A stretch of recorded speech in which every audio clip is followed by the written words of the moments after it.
What is happening, soldiers? Ish de la Ish here with another one of these helpful tip kind of beginner gameplay videos.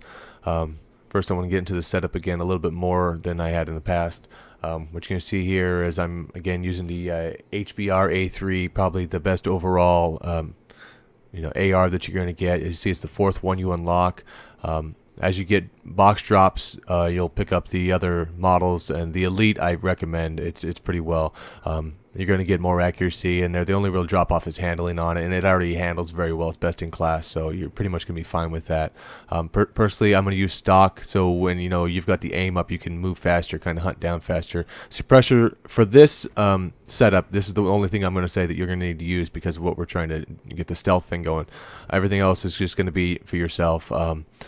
You got the quick draw, which is good when you get one-on-one, you're running, you can pull the gun up faster. Extended mags, the reason I use that is because when you get the drop normally on 2 to 3 people, you have a chance of killing them a lot more likely if you've got the extended clip.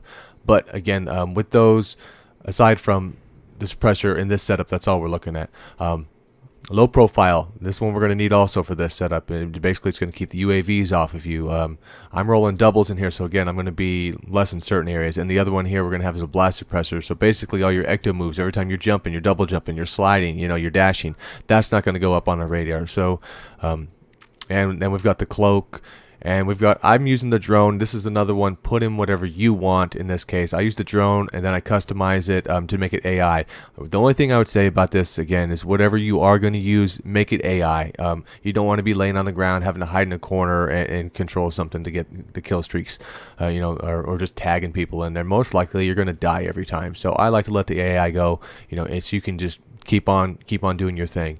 I use the cloak in here again. I don't know if any of those they're all decent, but at the end I'll use that one just because when I'm having to cross an open area where there's a lot of lines of sight, I'll pop that just to get cross safe. So again here, a big thing we're looking at, try and figure out, there's certain areas where everybody goes to at the start of a map. Everybody runs to those areas, so try and get in good position, like I did right there for that. You can anticipate that almost every map once you've played it a few times. You know where everyone's going to go. And then early on, what I look for is, what type of weapons are these guys using? Do we have snipers out there? That's going to kind of let you get an idea about where they're going to set up. And now, is this a bunch of random guys, or are you facing a clan? That's another thing. So you want to kind of pinpoint whether or not these guys are rolling together, rolling alone. Now, the fact that myself, I'm using a stealth kind of setup, which I'm recommending just, for, like I said, especially at the beginning. I do not like to roll next to my teammates very often. Okay, I feel that really what's happening is they're going to draw attention to you. They're going to be boosting. They're going to be firing. So it's pretty much going to nullify, the effects of your setup. So I roll a little solo. I keep an eye on where my teammates are at. If they're dying, what's going on. That way you know what to expect. And here's something big. Is when I go and kill one, I normally backtrack right away just to make sure no one's coming behind. Unless you think there's a couple guys there, but that will normally help you out. Just take a quick peek around, even if you want to go forward in there. As long as you have the time, there's nobody directly in front of you, two guys. It's going to help you in the long run, really. And one thing I can tell you early on, because of all the boosting and jumping, people jumping over your head, when you're locked in, looking down, aiming down the sights, once you see somebody do that, drop the sights, because normally you cannot move around fast enough unless you have the sensitivity on high. And if you're early beginner player, you really don't want to have it higher than the standard 3 anyhow. 4 maybe if you're a little bit skilled, but really all you have to do is drop the sights, flip around, scoot back a little bit, just depending on where they're jumping to, and that's pretty much enough to lock back on the guy, and hit fire, kill him. They're gonna have a tough time catching you anyway like that, so it's your best option. And that's the time where I'll keep them up. When you've got the distance now in front of you, by all means, then you're fine. And right in there, there's no sense in sticking around when you know that they pretty much are aware of your position. I'm going to try at that point to backtrack, go around. You know, you can get around to these guys when you know where they are. You know, don't take a straight line to them. Come around. Try and get them behind. I know they're up on the roof here, so, you know, by the time I get here, he moved over a little bit, but, you know, there we go. We find the guys, and when you find one guy on the roof, there's normally going to be a couple more because, you know, they're going to be... They know it's safe to come up there, so they tend to want to go for high ground. High ground's always in a game like this, especially where it's easy to move around. That's going to be the premiums here. So always keep an eye out for those areas. The big thing here is what I like to do. You know, it's patrolling. You know, that's what I call this. I'll have this video, and I'll probably put one more up after this to really get a good idea how to run that. But you're basically running the outskirts of the maps. You know. Looking for tendencies of the other guys, looking for their spots, but I'm rolled back and forth through them.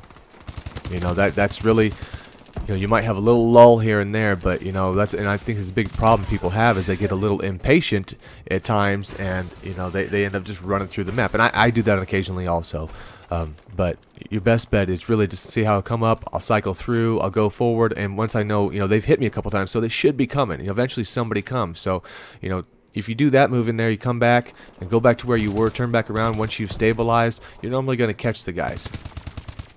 And that time, first guy got hit, but the second one came through, and I know I got a guy up there on the roof, so I think they're coming out to get behind him. So I'm just kind of trying to cover for him. I figure if they go up, he gets him. Otherwise, I'll be here to make the move.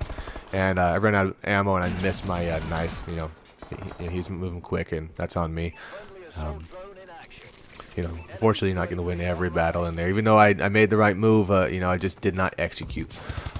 Open areas here, again, this is where, you know, I already hit the cloak, but once you fire it, you lose the cloak. But typically, that's where I'm going to run those. I'm going to hit, that's when I want to use the cloak.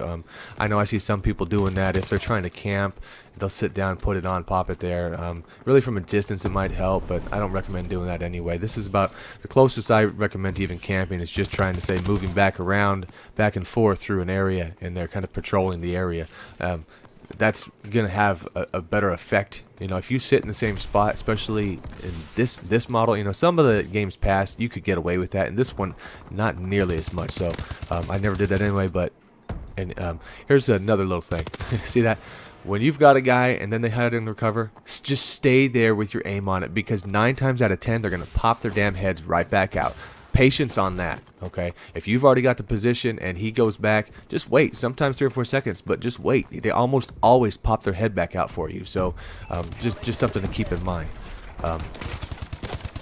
Here I kind of get stuck out in the middle, and you know, when I drop down, I know there's a few of them, so I try to retaliate, come back, like I say, get your positioning, and then turn around. You know, it's okay to run away, get your position, turn around. They're normally going to chase you, and that's another, you know, easy kill for you, and they're going to be pissed when they do that. You know, those are the type of things that get your team, you know, the other team frustrated, you know, and that gets them, when people get frustrated, you know, it happens to all of us, you start getting stupid, playing dumb. You're better off, like I say, if you can try and keep it steady and calm and be smart about what you're doing, you know. If you don't know where they're at or where they're going to run to, by default, think of what you would do in the situation if you're that guy. Where would you run to, you know? And, you know, my teammate takes him out, but I was there to back him up on that. But, you know, unfortunately at this point, you know, they hit a kill streak. We had a tight match going on, but, you know, I'm kind of paying attention. My team's not necessarily pulling their weight very much, but you know, as long as they're getting some kills. But I know these guys are not, you know, they're not positive. I'd say that. Right there, cutting through the middle. You know, most of the time that's not safe, but people have started to learn to avoid those parts of the map. So on occasion, I know I can run through there. But normally, I don't recommend that. And at this point, I believe I was just looking for a weapon here, and I finally got one. But you know, I thought, and I you know, didn't, you know, sometimes I don't pay attention to what I'm picking up. For some reason, I thought it was a submachine gun here, and I believe this is a shotgun. Which here in a second, I see we've got 2 guys around the corner. They know where I'm at, so I figured with the I didn't realize that, you know, with the sub, I would have had the guy easier, so I had to go out there and just punch him in the face instead on my own. And normally you kill one, especially out in the open, the partner should be coming also. That's another thing to kind of keep an eye on, you know. Unless you are walking, you know, using the ability that's going to take away their skull, basically, so the guy can't see where they're dead. Normally that's going to attract teammates to you. And you know, remember early on, this was a hot spot up in here, and in this map in general, it's a hot spot that they would like to play together in there. So I know if I come there, I'm normally going to get a few of the guys. And there's another one, 2 more down below. Reading the map is another big thing. Is, you know, I know there's a lot going on at times, but normally when you see me kind of going a little bit slower, walking around a little bit, what I'm doing, I'm scanning that mini map in there, trying to see where these guys are at, where the action is. That's really going to help. And at this point, I look up and I realized we're down. It's close, you know. And I kind of got to start pressing and coming back inside, just looking for anybody, you know. I know I can't rely on the guys. Now we're 74. We're luckily coming close, and I find myself right in front of another guy there. So that worked out. That was a great comeback. So that's just a couple more little tips just for, you know, easy survival through the maps, and just kind of a way at the beginning to get by. You know, when I started off, I was pretty much even for the first day and a half here. So now I'm finally getting, you know, at a 2, 2.5, 3 KDR. So it's going to take me a bit to bump it back up, but this is an easy way to do it.